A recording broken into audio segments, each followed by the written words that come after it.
Hello বন্ধুরা, আসসালামু আলাইকুম। কেমন আছেন আপনারা সকলে? আশা করি সকলে অনেক অনেক ভালো আছেন। তো বন্ধুরা, আজকে আবারও আপনাদের জন্য নতুন একটি টিউটোরিয়াল নিয়ে হাজির হয়েছি। আজকের এই টিউটোরিয়ালের বিষয় হচ্ছে নতুন প্রজেক্ট ডিজাইন সম্পর্কে। আপনারা আমার ডিসপ্লেতে যে শাপলা ফুলের প্রজেক্ট ডিজাইনটি দেখতে পাচ্ছেন, এই ডিজাইনটি কিভাবে তৈরি করা যায় তার পুরো প্রসেসটি স্টেপ বাই স্টেপ আপনাদের শেখাবো। তো আপনারা যদি এই কাজটি শিখতে চান, অবশ্যই ভিডিওটি স্কিপ না করে শুরু থেকে শেষ পর্যন্ত দেখেন। আশা করি নতুন কিছু শিখতে পারবেন, নতুন কিছু জানতে পারবেন ইনশাআল্লাহ। তাহলে চলুন আমরা প্রজেক্টটি শুরু করি। তো এই ডিজাইনটি যেহেতু আমরা নতুন করে করব, এই জন্য প্রথমে একটি নতুন ফাইল তৈরি করে নিব। এই জন্য কিবোর্ড থেকে আমি কন্ট্রোল এন প্রেস করলাম। আপনারা চাইলে কিবোর্ড থেকে না করে ফাইল থেকে করে নিতে পারেন। প্রথমে আমরা এখানে প্রজেক্টের একটি নাম দিব। তো আপনি এখানে যে কোনো নাম দিতে পারেন। আমি নাম দিলাম 1 2 3 4। এরপরে আপনি যে কোনো একটা সাইজ দিতে পারেন। আমি এখানে 1000 পিক্সেল বাই 1000 পিক্সেল দিলাম। আর রেজুলেশনটাই আমি এখান থেকে 300 দিয়ে দিচ্ছি। এরপরে কালার মোড, যদি আপনি এটা প্রিন্টের জন্য তৈরি করেন তাহলে CMYK কালার দিবেন। আর যদি ওয়েবের জন্য তৈরি করেন তাহলে RGB কালার দিবেন। তো আমি RGB কালার দিলাম, দিয়ে ক্রিয়েট বাটনে ক্লিক করে নতুন করে একটি পেজ তৈরি করে নিলাম। এরপরে আমি কিবোর্ড থেকে কন্ট্রোল 0 দিয়ে এটাকে প্রথমে ফুল স্ক্রিন করে নিলাম। ফুল স্ক্রিন করার পর ভিউতে ক্লিক করব, এখান থেকে রুলারটিকে অন করে নিব।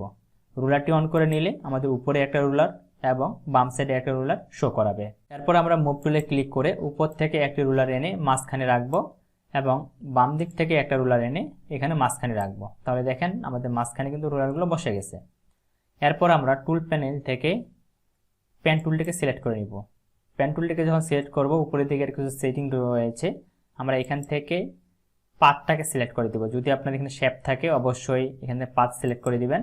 দিয়ে এই যে মাঝখানে যে সেন্টার পয়েন্টটা রয়েছে, এই পয়েন্টার আমরা এখানে একটা প্রথমে ক্লিক করব। ক্লিক করে শিফট বাটন ধরে রেখে উপরের দিকে আমরা এখানে একটা ক্লিক করব। তো আমি এই জায়গায় একটা ক্লিক করলাম, তাহলে লাইনটা আমাদের সোজা হয়ে গেল। এখন অন্য কোনো জায়গায় ক্লিক না করে আমরা প্রথম যে পয়েন্টার রয়েছে এখানে একটা ক্লিক করব। ক্লিক করে আমাদের মাউসের যে লেফট বাটনটি রয়েছে ওটাকে প্রেস করে ধরে রেখে ড্র্যাগ করে এরকম একটা পাতার আকৃতি তৈরি করে নিব। তো আমি এখান থেকে একটা পাতার আকৃতি তৈরি করে নিচ্ছি। তো আমি এখান থেকে এই পাতার আকৃতিটুকু তৈরি করে নিলাম, এভাবে নিলাম। তারপরে ছেড়ে দিব। ছেড়ে দিয়ে কিবোর্ড থেকে কন্ট্রোল বাটন প্রেস করে এন্টার দিব। তাহলে এই অংশটুকু আমাদের সিলেকশন হয়ে যাবে। সিলেকশন হওয়ার পর আমরা এখান থেকে যে কোনো একটা সিলেকশন টুলে ক্লিক করে নিব। ক্লিক করে নেওয়ার পর মাউসের কার্সারটাকে এই যেটুকু অংশ সিলেকশন করলাম এর মাঝখানে নিয়ে আসবো। এনে মাউসের এক পাশে ক্লিক করব। তাহলে এখানে দেখেন অনেকগুলো অপশন চলে আসবে। এখান থেকে লেয়ারে ভায়া কপি ক্লিক করে কপি করে নিতে পারি, অথবা আপনাদের যদি এখানে এই অপশনগুলো না আসে তাহলে আপনারা সরাসরি লেয়ারে ক্লিক করবেন। লেয়ারে ক্লিক করার পর এখান থেকে ডুপ্লিকেট লেয়ারে ক্লিক করলেও হবে। তো আমি এখান থেকে করতেছি। তো আমি এখানে একটা ক্লিক করলাম, এরপরে লেয়ারে ভায়া কপি ক্লিক করলাম, এটা কপি হয়ে গেল। কপি হওয়ার পর এই লেয়ারটিকে সিলেক্ট থাকা অবস্থায় আমরা এডিট মেনুতে ক্লিক করব। এখান থেকে স্টকে ক্লিক করব। স্টকে এখানে পিক্সেলটা আমরা সিলেক্ট করে দিব। আপনারা এখানে 3 অথবা 4 পিক্সেল দিতে পারেন। তো আমি এখান থেকে 3 পিক্সেল দিলাম। তারপরে এখান থেকে লোকেশন, অর্থাৎ আমাদের যে স্টকটা হবে স্টকটা কি বাইরে হবে, ভিতরে হবে নাকি সেন্টারে হবে। তো আমি এখান থেকে সেন্টারে দিয়ে রাখলাম। তারপরে এখান থেকে কালার, আপনি কি কালার দিতে যাচ্ছেন আপনার এখান থেকে একটা কালার সিলেক্ট করে দিতে পারেন। তো আমি এখান থেকে লাইট এই কালারটা দিয়ে দিচ্ছি। দিয়ে আমি এই কালারের কোডটা কপি করে নিচ্ছি, কারণ পরবর্তীতে আমার কাজে লাগবে। কপি করে জাস্ট ওকে করলাম, এখানে ওকে করে দিলাম। তাহলে দেখেন আমাদের কিন্তু এখানে একটা ডিজাইন তৈরি হয়ে গেছে। এখন আমি রুলারগুলোকে তুলে ফেলতে পারি। এর জন্য কিবোর্ড থেকে কন্ট্রোল এস প্রেস করব, রুলারগুলো চলে গেল। এখন এটার একটা ডুপ্লিকেট তৈরি করব। ডুপ্লিকেট তৈরি করার জন্য এই লেয়ারটিকে সিলেক্ট করে ড্র্যাগ করে এনে ক্রিয়েট এ নিউ লেয়ারে ছেড়ে দিব। তাহলে এটা কপি হয়ে গেল। এখন যে লেয়ারটিকে কপি করলাম এই লেয়ারটিকে সিলেক্ট করব। সিলেক্ট করে মাউসের এক পাশে ক্লিক করব, এখান থেকে ব্লেন্ডিং অপশনটিকে অন করে নিব। ব্লেন্ডিং অপশনটি অন করার পর এখান থেকে আমরা কালার ওভারলেতে ক্লিক করব। কালার ওভারলেতে ক্লিক করার পর কালার অপশনে ক্লিক করব। এখান থেকে যে কালারটি আমি স্টকে দিয়েছিলাম ওই কালারটি এখানে পেস্ট করে দিব। তো দেখেন কালারের কোডটি আমি এখানে পেস্ট করে দিলাম, দিয়ে ওকে বাটন ক্লিক করব। এখান থেকে অপাসিটিটা 100% করব, মোডটা এখানে নর্মাল থাকবে, তারপর ওকে করব। এরপরে আমি মুভ টুলে ক্লিক করব। মুভ টুলে ক্লিক করার পর এখন দেখেন আমাদের কিন্তু এখানে দুইটা লেয়ার হয়ে গেছে। একটা হচ্ছে স্টক দিয়ে আর একটা হচ্ছে স্টক ছাড়া। তো যেটা স্টক ছাড়া রয়েছে মানে প্রথম লেয়ার, এটাকে সিলেক্ট করব। সিলেক্ট করে কিবোর্ড থেকে কন্ট্রোল টি দিয়ে ট্রান্সফর্ম করে নিলাম। তারপরে এই অংশে একটা ক্লিক করব। ক্লিক করে মাউসের এক পাশে ক্লিক করব। এখান থেকে ফ্লিপ হরিজন্টালি তৈরি করে নিব। যদি আপনাদের এখানে এটা না আসে তাহলে আপনার এডিট মেনুতে ক্লিক করবেন। এডিট মেনু থেকে ট্রান্সফর্ম থেকে ফ্লিপ হরিজন্টাল এখানে ক্লিক করবেন। ক্লিক করলে এটা হরিজন্টাল হয়ে যাবে। তারপর এখানে মুভ টুলে ক্লিক করবেন। মুভ টুলে ক্লিক করে শিফট বাটন প্রেস করে ধরে রেখে মুভ করে এটাকে ডান দিকে সরাবেন। তাহলে আমি ডান দিকে সরালাম। তাহলে দেখেন এখানে কিন্তু একটা পাতার ডিজাইন তৈরি হয়ে গেছে। এখন আমরা প্রথমে এই দুইটা লেয়ারকে একটা লেয়ারে রূপান্তর করে নিব। এর জন্য দুইটা লেয়ারকে সিলেক্ট করে নিব। সিলেক্ট করার পর কিবোর্ড থেকে কন্ট্রোল ই প্রেস করে মার্জ করব, অথবা আপনারা দুইটা লেয়ারকে সিলেক্ট করে মাউসের রাইট পাশে ক্লিক করবেন, এখান থেকে মার্জ লেয়ারে ক্লিক করলেও হবে। তো আমি মার্জ লেয়ারে ক্লিক করলাম, দেখেন দুইটা লেয়ার একটা লেয়ারে হয়ে গেছে। এখন আমরা কি করব, এটা একটা কপি করব। কপি করার জন্য এটাকে ড্র্যাগ করে এনে ক্রিয়েট এ নিউ লেয়ারে ছেড়ে দিব, এটা কপি হয়ে যাবে। তারপরে কিবোর্ড থেকে কন্ট্রোল অল্টার টি প্রেস করব, তাহলে ট্রান্সফর্ম হয়ে যাবে। এখন দেখেন মাঝখানে একটা আমাদের পয়েন্ট কিন্তু তৈরি হয়ে গেছে, বা একটা পয়েন্ট রয়েছে। এই পয়েন্টটাকে ড্র্যাগ করে এনে আমরা নিচের পয়েন্টের এখানে রাখবো। রাখার পর এটাকে হালকা একটু রোটেট করে দেব। তো আমি এই বরাবর এটাকে রোটেট করলাম। রোটেট করার পর এখানে কিবোর্ড থেকে এন্টার দিয়ে দিব। এরপরে কিবোর্ড থেকে কন্ট্রোল অল্টার শিফট টি প্রেস করব, তাহলে আমাদের এটা কপি হয়ে যাবে। তো দেখেন আমার এখানে কিন্তু 3টা কপি হয়ে গেছে। এখন এই পাশে যে নতুন করে 3টা কপি করলাম, এই 3টাকে আমি একসাথে সিলেক্ট করব।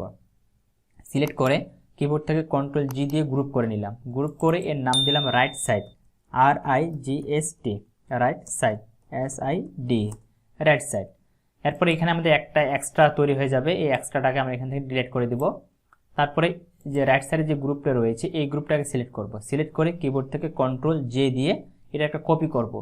কপি করার পর এটার নাম দিব left side, LEFT, left side, SIDE, left side. এখন লেফট সাইডের গ্রুপটাকে সিলেক্ট করে কিবোর্ড থেকে কন্ট্রোল টি দিব, তাহলে এটা সিলেকশন হয়ে যাবে। তারপরে আগের মতো এখান থেকে মাউসের রাইট পাশে ক্লিক করব, ফ্লিপ হরিজন্টালি ক্লিক করে নিব। তারপরে মুভ টুলে ক্লিক করব। এরপরে শিফট বাটন ধরে মুভ করে এটাকে আমরা এদিকে নিয়ে আসব। তাহলে দেখেন এটা কিন্তু মুভ হয়ে এখানে চলে আসছে। এখন দেখতে পাচ্ছেন আমাদের শাপলার কিন্তু 7টা পাতা থাকে মোট, এই পাশে 3টা, এই পাশে 3টা, মাঝখানে একটা। তো মাঝখানে যেটা থাকে ওটা আমাদের নিচে পড়ে গেছে, তো এটাকে সবার উপরে দিতে হবে। এই জন্য দেখেন আমি প্রথমে যে ডিজাইনটি করছিলাম প্রথম লেয়ার, ওই লেয়ারটিকে সবার উপরে তুলে দিব। তো এটাকে আমি ড্র্যাগ করে এনে সবার উপরে এনে ছেড়ে দিলাম, সবার উপরে চলে গেল।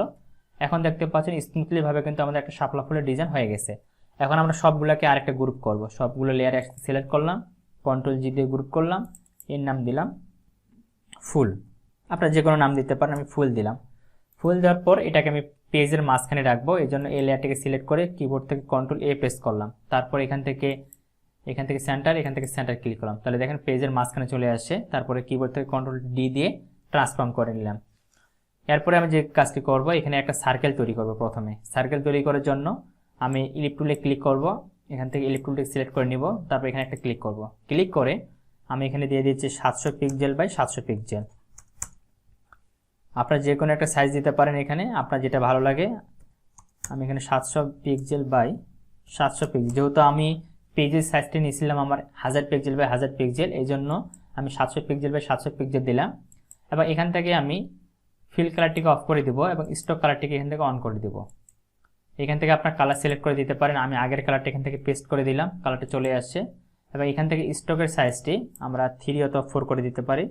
এখানে 3 করে দিলাম। যদি একটু বাইরে ক্লিক করি, দেখি কেমন হইল। আমি এখান থেকে 5 করে দিচ্ছি, 5 করে দিলাম, দিয়ে একটা এন্টার দিচ্ছি।